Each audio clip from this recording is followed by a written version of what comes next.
Hey guys! It's me, Sasay, and for today's video, pag-uusapan natin yung isang skincare na nakatulong sa akin para mag-fade yung mga acne scars ko o yung mga pimple marks sa face ko. Sasabihin ko yung honest review ko about dito sa product na yun. If you're interested guys, please before that, please don't forget to subscribe to my channel and hit the notification bell para lagi kang notified sa lahat ng future videos ko. So, just keep on watching.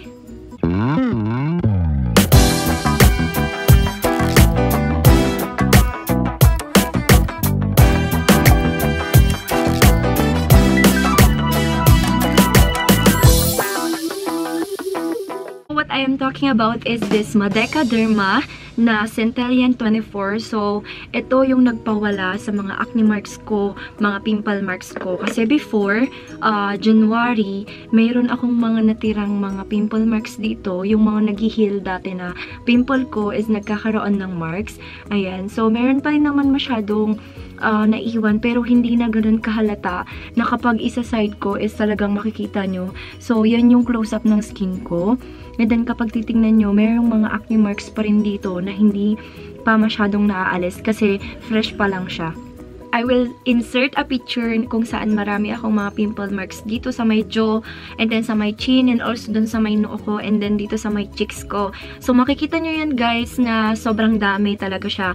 Hindi ko alam kung paano siya maalis dati, but then, Caris, nagpadala sila sa akin ng product na to. This is the Madeca Derma, and I will read to you yung works niya or yung ano yung mga promising niya na gagawin sa yung skin. Okay guys, so it says here that it speeds up skin's recovery process and helps reduce blemishes and visible signs of aging.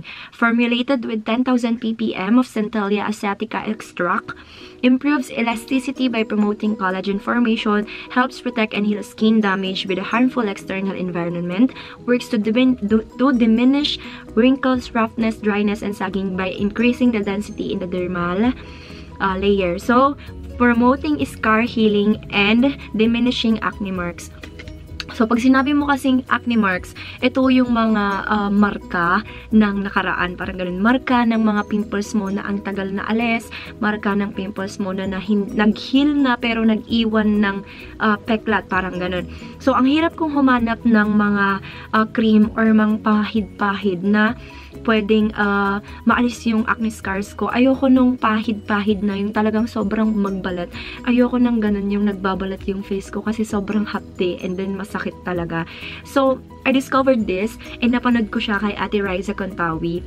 So, sabi ko, sige nga, itry ko. Ayan. So, it works talaga, guys. Every time, guys, na ginagamit ko siya, merong feeling na mabigat, ganun. Kasi sobrang bigat niya sa feeling. Kaya hindi ko siya ginagamit as a moisturizer, pero as spot cream, ay spot treatment lang siya, ganun. So, sasuggest or ipapakita ko sa inyo kung paano ko siya ginagamit every night. Hindi ko siya ginagamit every morning kasi na mas naniniwala ako na sa gabi, mas lalong napapabilis yung healing ng skin mo kapag gabi kasi dun ka nakakapagpahinga. Pero kapag umaga kasi, sobrang daming pollution, ang daming mga ginagawa, and sobrang stressful. So, I'll be starting with my toner, and my toner is this, the Day and Night Toner ng Beauty. Ang ingay. Day and Night Toner ng Beauty Derm. So, ito siya guys. Ayan, matagal ko na siya lang ginagamit. And then, ayan, nilagay ko lang sa my pods na cotton pods. Ganun. So, meron ako ditong naalis, parang naganon ko yata, ewan ko. Kasi hindi naman siya acne. So, meron tayong i-spot cream dito, which is this. And wala naman masyado. Blemishes lang dito sa banda dito. Ayan. So, I'll just use my night cream 1 ng Beauty Derm. And then, ilalagay ko siya sa face ko. Kailangan ko kasi siyang gamitin every night. Kasi, hindi pwedeng na tumigil-tigil yung paggamit ko nito. And guys, wala naman siyang masamang effect dun sa my face ko kapag sinasamahan ko ng Madeca cream. Yun. So, after putting the night cream 1, guys, gagamitin ko naman itong night cream 2, which is the moisturizer. Para, hindi na ako gumamit ng ibang moisturizer kasi meron na siyang kasama. Then, guys, for the last step is this night cream 3. And this will act as a collagen. Ito daw yung collagen. So, ayun, parang napakagandang combo nito dun sa ginagamit kong Madeca Derma. So guys, it's time now to put the Madeca cream. So ang ginagawa ko, hindi na ako kumukuha ng cotton na swab para ilagay siya. Pero direct na lang na hands ko yung ginagamit ko. So I'll put konting amount lang. And then, lalagay ko sa mga problem areas katulad dito. Then, igaganyan ko siya. Ayan, igaganyan ko siya. Ia-absorb lang niya. Dampi lang. Then, dito sa bandang to. Nunal ko to. Nunal ko yan, guys. And, saan pa ba? Ano? Dito. Ayan. Okay, so nalagay ko na siya sa face ko. Kasi one time, ginamit ko siya as a moisturizer pero hindi na kaya ng face ko kasi sobrang bigat niya sa pakiramdam.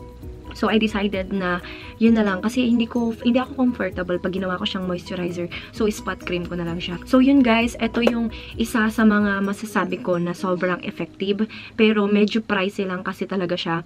Ang hindi ko lang gusto dito is yung amoy siguro niya kasi sobrang tapang nung amoy niya. Na para bang parang chemical talaga yung amoy. Hindi ko alam, hindi ko maintindihan. And then, ito yung itsura niya. Ayan, ganyan. White lang. Ayan. Ayan yung itsura niya. And, ayan, parang glossy talaga pag nilagay mo sa face mo. Ayan. Masasabi ko rin guys na hindi siya ganun ka sticky. Mabigat lang talaga siya sa feeling. And then, isa sigurong disadvantage is hindi mo siya mabibili sa kahit anong store or physical store. Kailangan mo siyang bilihin sa website ng Caris, sa Shopee siguro meron. Pero hindi ko alam kung mapapagkatiwalaan ba or original ba yung mga yun. Sa mga Instagram shops or sa mga beauty guru ng Philippines na nagbebenta or merong Caris na account. So, meron din akong Caris account, guys. So, nasa my description box yung Caris account ko and kung saan mo siya mabibili or yung link kung saan mo siya mabibili, guys.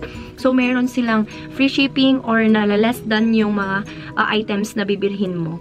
So, yun lang guys for the review of this. So, total na ginagamit ko siya is almost 2 months ko na siyang ginagamit since nung na-receive ko siya. Hindi ko lang talaga kasi nagawan ng video dahil nga yun, busy and then guys, parang nagpapabalik-balik yung mga pimple marks ko, ganun. So, talagang nireview ko muna siya para masabi sa inyo or mapakita sa inyo yung mga proof ko na effective to sa akin na pantanggal ng acne marks ko. And then guys, never akong nag-breakout nung ginamit ko to. Pero hindi ko lang alam sa mga ibang gumamit. So, yun guys, papaalala ko ulit, I am acne and oily skin. Thank you guys for watching. Sana nakatulong ako para malaman nyo kung ano yung mga ginagamit ko for my skincare. And yeah guys, see you on my next video. Bye!